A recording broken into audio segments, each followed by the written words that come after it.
Welcome to Jesus-Centric Life. I'm here with Pastor Josh. I'm Donna. And there's every so often you come to me and say, hey, I want to do this one. Yep. And today's one of those days. And it's yeah, usually you're the idea person, just FYI. Yeah. Maybe. We'll just say maybe. But today's focus is Jesus disappointed. Leaders will too. Yeah.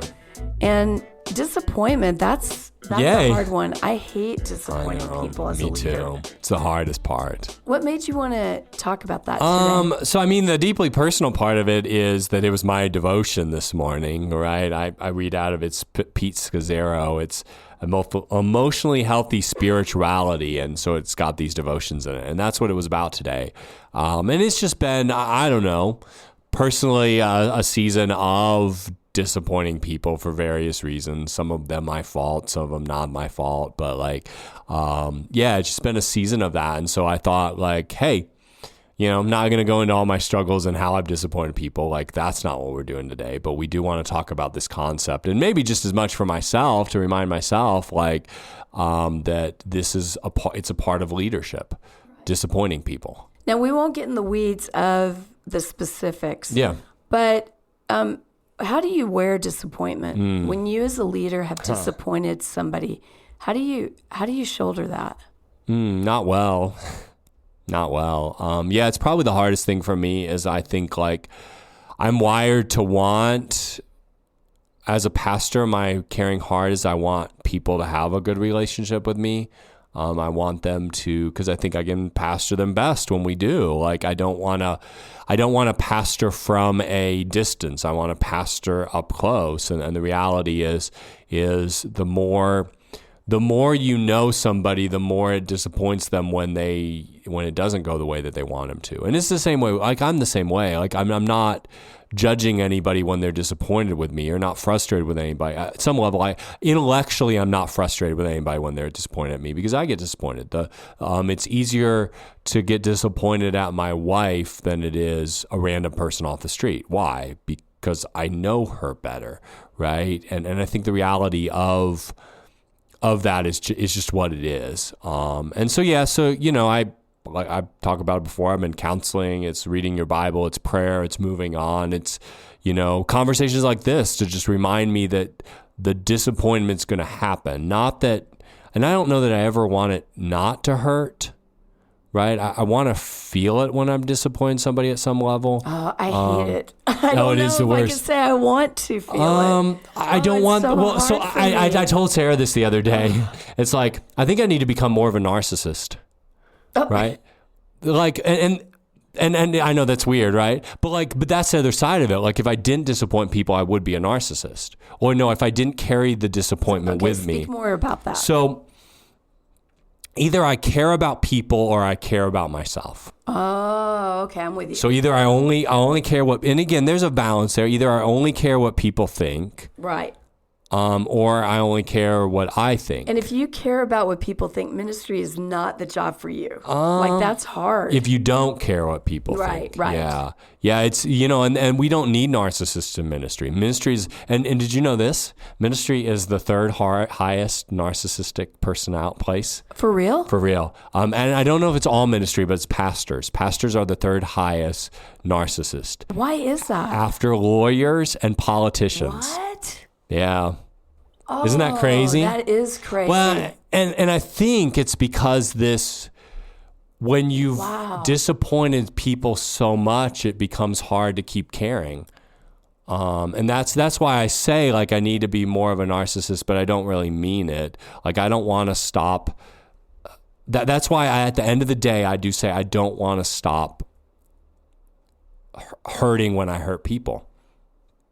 I do, because I don't want to be a pastor that's a narcissist. I don't want to be a pastor that doesn't care. Now, again, I think the middle ground is that, and this is what I am working toward. I think the middle ground is right. We we find our value and purpose in the cross of Christ, that Jesus said, I loved you, I gave my life for you, I died for you, and your value is the blood that I shed for you. And then your purpose is to go lay down your life for the sake of other people, to take up your cross and follow me. And so I think like the balance in the two between overfeeling and underfeeling that burden is that we find our hope in Jesus, but yet we care about what people think because I want to carry their burden. But I don't want I can do better with it probably, but I don't want to lose the fact that it does hurt when I hurt people. Yes. And I don't want to lose that at some level. Yes, I don't want to lose it, but I hate disappointing. Yeah. I've disappointed you. I've disappointed people in our church. There's no way to be in relationship and not eventually disappoint, like you said earlier. Yeah. But as a leader, I will be harder on myself, I think, than anybody. And to walk through that, I just grieve it. Yeah. All of it. Yeah.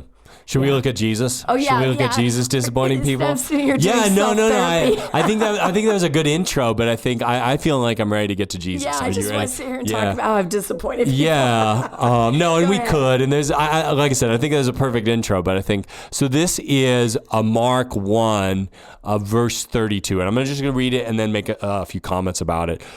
So that evening at sundown, they brought to Jesus, all who were sick or oppressed by demons. The whole city was gathered together at the door, and he healed many who were sick with various diseases and cast out demons. And he would not permit the demons to speak because he knew them. And rising very early in the morning, when it was still dark, he departed and went to a desolate place, no people there. Read that. And there Jesus was an introvert. Yeah, sometimes, yeah. There he prayed. And Simon and those who were with him searched for him, and they found him and said, now this is key, everyone is looking for you. And he said to them, let us go to the next town that I may preach there, for that is why I have come. So there's all these people looking for Jesus, and Jesus just blows them off. Right? Like talk about trying to get a hold of, your pastor, or try to email your pastor, and he just our you for months, right? So, just blows him off. Hey, we're looking for you, Jesus. Where are you? And he's just like, I'm done. Peace out. I love our teaming. I really value the years we've worked together, and I get really excited about the things that God has called us and allowed us to do together in that team. Yeah. And to me, this is equal to, hey, Pastor, I think we ought to do blah, blah, blah. And you're like, oh, okay. And then we do it, and it's like taking off, and all these people are coming, and I'm like, let's do more. And you're like, where is he? Where'd he go? And you're like, I gotta rest. I gotta take some space. I'm done. I'm like, what are you saying? Yeah. I couldn't imagine being the disciple. Well, and I don't think it's even that. I'm going to push it a step farther. Okay. It's like you create a really good ministry. It's successful. It's meeting our value, all the things that I told you are the non-negotiables. And I come in one day, I'm like, we're done. We're canceling this ministry. Oh, that's even worse. That's what I think it is. It's even worse. Right? This is a great thing. And it's had a good run, but we're done with it. I've said, I'm so Peter. Right? And I could only imagine. He's like, what? Yeah. Do you know we've been looking for you and you're just sitting here? Yeah. So why, how does Jesus handle that? And is it okay that Peter's disappointed? Yeah, and I mean, maybe that's why he needed to rise early in the morning and make sure he got his confidence from God and not from himself. And not from man. And so maybe that he knew that he was going to disappoint them. Yeah, and that's what's interesting. It doesn't really go into the heart of Jesus, how he handled that. And again, my guess is we could learn some places from other stuff. We be okay disappointing people when we rely on God. We'd be okay when we're disappointing people because we know it's going to happen. But I don't think... I think it's really just for me, it's knowing that Jesus as a leader disappointed people. And here's the thing, St. Paul said it this way. He says, I become all things to all people that some may know Jesus, right? And maybe as a missionary, he could do that. But as a leadership mantra, that's a horrible leadership mantra. Say that again. Become all things to all people. Like, because again, he said, become all things to all people that some may know Jesus, right? That's how Paul said it. That's my paraphrase of it. Sorry if it's a little off, but as a leader, I'm not sure that works. No. Because if I because you're living for people instead of what God's mission is. Yeah, let's take a room of 50 people, like even a smaller churches than ours, like there's 50 different opinions about things. Now, again, we might agree on a lot of things, but at some level, we're going to find something that we disagree with, right? Like the amount of times I've offended people by something I've said in a sermon that was simple and I didn't even think. Like I've learned to be careful with my humor and my jokes and all my things because those can offend people, right? And that's not even when I have to make a hard decision about ministry or have to lead the church through making a hard decision. Like those things are going to happen. And so when we have a room with, we have something like 600 members, a part of our faith family, like there's going to be disappointment in that. And so the Jesus leading the 12 disciples, speaking to crowds, there was going to be disappointment. And that's just because we're different. And praise God, we are different. I don't want a church of 600 Josh Kreppels. Like that would not be a glorious thing, but we just have to realize I like how you said that. That'd be an awful thing. That'd be awful. No. Like we'd all sit in the corner and not talk to each other, right? Like it'd be real bad, but like but you'd be comfortable with the silence. Yeah, we'd be real comfortable with the silence. And it would be easier. Like, can I just say, like, it'd be easier? Like, it would. It wouldn't be good. It wouldn't be the beautiful mess that a church is. But I think a church is a beautiful mess. But it's just that reality. And so I think, I guess what I'm trying to say, as a leader, you will disappoint people. And you don't have to like it. You don't have to enjoy it. But you do have to mourn it and go to God with it and be okay with that it's going to be the reality. That's, I think, yeah. You said hard decisions are going to happen. Is it difficult for you as a leader to lead into what you know? You're looking at it, and you're about to walk through the front door of a very challenging decision. Is that a difficult one? Yeah, very, because I know, like, and not because most of the hard decisions I've had to make, I actually felt a lot of clarity and conviction around them, and clarity in the people that I talked to and the people that wrestled through, and clarity in my prayer time and God's direction. But it was the heart of, like, how do we walk this well so we don't, it is this leadership mantra, that leadership is disappointing people at a rate that they can handle. Say it again. Leadership is disappointing people at a rate that they can handle. So that's the challenging part of it. What can they handle? And how do I walk that well? Because that's my concern, is how do I walk that well? Not how do I keep everybody happy, but how do I walk that as best that I can while still going where, I feel like is best for our church, sometimes where God is leading. I'm not going to claim that everything that I've done has been a vision down from heaven that God has said, do this. I think that becomes dangerous. But I think leading with the wisdom that God gave me and the people that he placed around me and the other leaders here. And but how do we walk that well? Because it's easy. I think it's easy in some ways to make the decision. And not really. It's hard to make the decision. Decisions are hard to make. But the hard part actually begins when you begin to lead it with people. Right, when you start stepping into it. Yeah, because again, I don't think people fear change, they fear loss. But sometimes change is loss. Sometimes we have to give something up to do something new, right? Like if my wife and I want to balance our budget, right? Like if we want to give to a capital campaign, if we want to do something different with our money, sometimes that means we have to give something up. We have to put something down. And so I think the thing about a church is that for churches to move forward with a limited resources, with a limited volunteer capacity, with a limited, we live in a infinite world. God gives us infinite blessings, but we're using limited means. And so we do have to say no to some things and yes to others. And that is always the chance to disappoint. So what do you learn from Jesus? You are going to disappoint. There are going to be times that I like how you said that leadership is disappointing people at a rate they can handle. And we know as leaders, there's also a rate people aren't going to be able to handle, and they're going to step away. So how do you get your strength? What do you do following Jesus's model that helps you to be able to lead into those moments?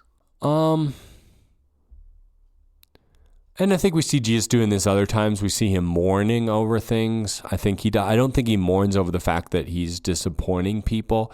I don't think we see that, but I think he does have a habit of mourning. And so I think like we do have to weep and we do have to mourn when things don't go the way we want them to, when we are disappointing people. But then I think it's just, ultimately it's for me, like what I drive hope from Jesus is that like, that this is a part of humanity. It's not necessarily me being a bad leader. Oh, no, yeah. And does that make sense? Because I think like sometimes we can like, as leaders, we can live in this, I'm a good leader or I'm a bad leader. Yeah, and I'm a good leader and a bad leader based on what people think about me today. And so I think like what Jesus reminds me is that if he was the Son of God, if he was perfect and he still disappointed people, then sometimes, not all the time, now again, I have to reflect a little bit like, did I do something wrong? Could I have done something better? And so some of the people that I've disappointed have been good to me and have allowed me to see places where I can grow. And that's a beautiful thing when that happens. And so I don't want to totally discount that, but I also want to say at the same time that like, if Jesus disappointed people, we can't expect that we won't. We will, because being human, being a leader is to disappoint people. Now, some people are listening and they don't view themselves as a leader. But this works if you're a dad, if you're a mom, you work in your job. There's going to be times you disappoint. I just had a conversation with my son yesterday, and he said, man, Walker is in this stage of life where he is saying no and he's throwing down. Yeah. And he goes, and the other night he was going to get a popsicle, but he took the popsicle and he threw it on the floor. And my son goes, and now neither of us gets a popsicle. You don't get a popsicle because you just threw it on the floor, and I was going to enjoy a popsicle with you, and I'm not getting one.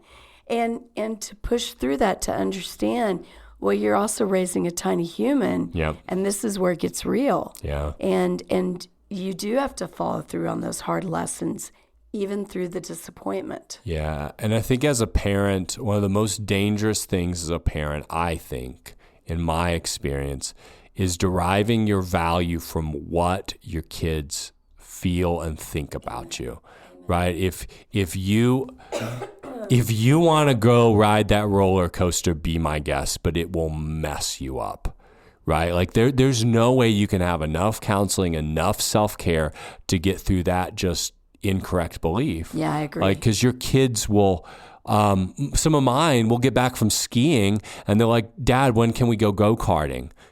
It's like, we just skied all day, right? Like there's never enough, right? Like, and so if my kids' feelings about me are my validity as a parent, are my worth as a person, like I'm doomed.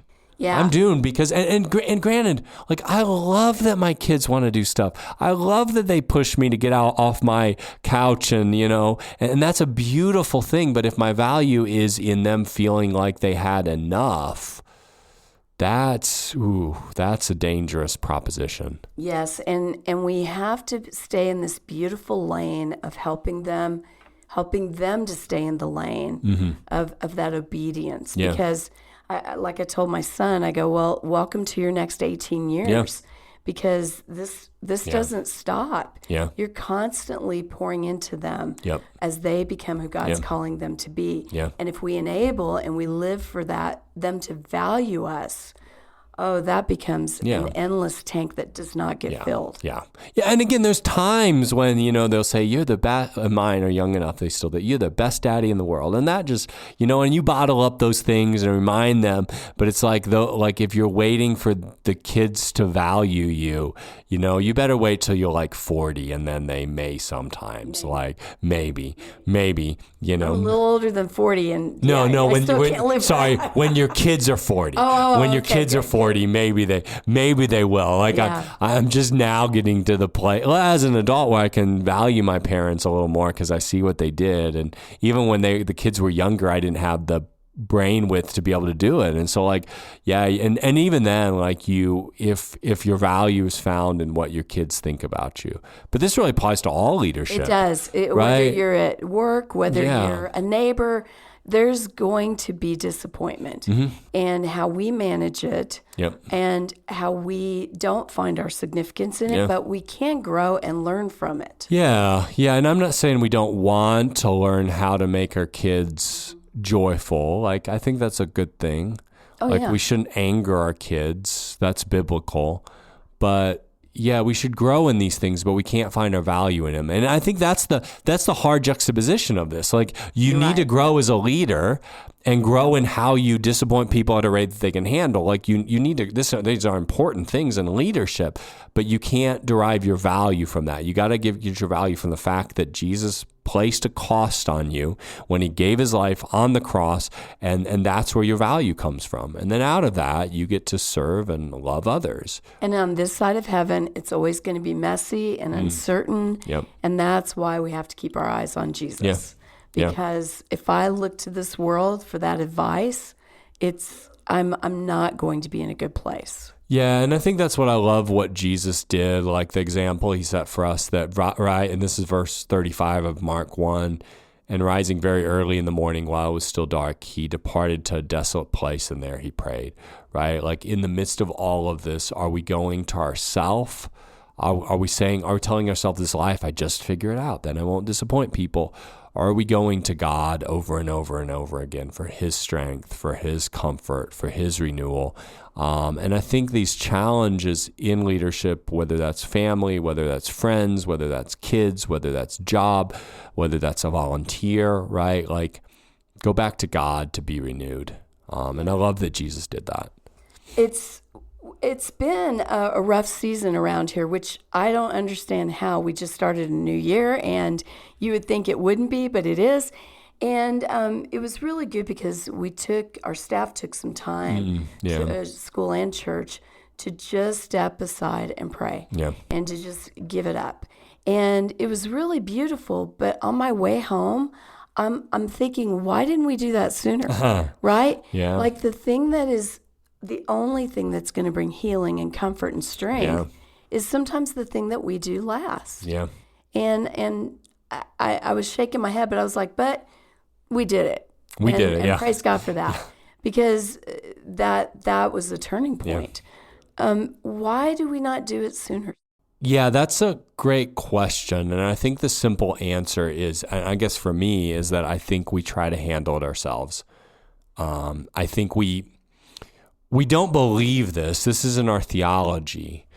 Our theology is that God is working through us, and everything that we do actually is him working through our weakness, not our strength. But a lot of times we're led to believe as leaders that it's up to me, that I have to carry it, that I have to do it, that I have to figure it out. And again, that's not our theology, but it's a lot of times how we practically live, as opposed to saying, God's going to help us, that he's going to give us what he needs, that really he's going to be the one to do the work.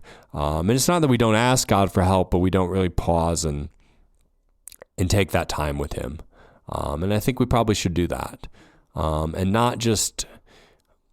this isn't that we taught kids to do this. We said, hey, right before your test, take a couple seconds and pray. I think when things are really big and really heavy, we need to take longer to pray. We were at church close to 3 hours, right? It wasn't this short, we're going to say a 5-minute prayer and move on. That's I think the longest I've prayed. And, we had stops and starts, but it was close to 3 hours. And I think how often do I struggle to take 2 minutes of quiet time, right? I like the devotion that I told you about that I got this from. It tells me to do 2 minutes of quiet time at the start and 2 minutes at the end, which is 4 minutes more of quiet time than I've ever had before this devotion. And so but do we take that with God? Do we take 2 minutes? 4 minutes isn't enough, but we try to do that. Luther said it this way. He said, I've got a really busy day. I need to spend an extra hour in prayer. And I always wonder if that's one of those is attributed to Luther, if it actually was. I don't know for sure, but it's a kind of cool saying that the more you have going on, probably the more you need to pause and pray, which is counterintuitive, but probably what we need to do. Yeah, great words and great reminder today. And thank you, Pastor Josh, and thank you for joining us. And we will see you in our next episode.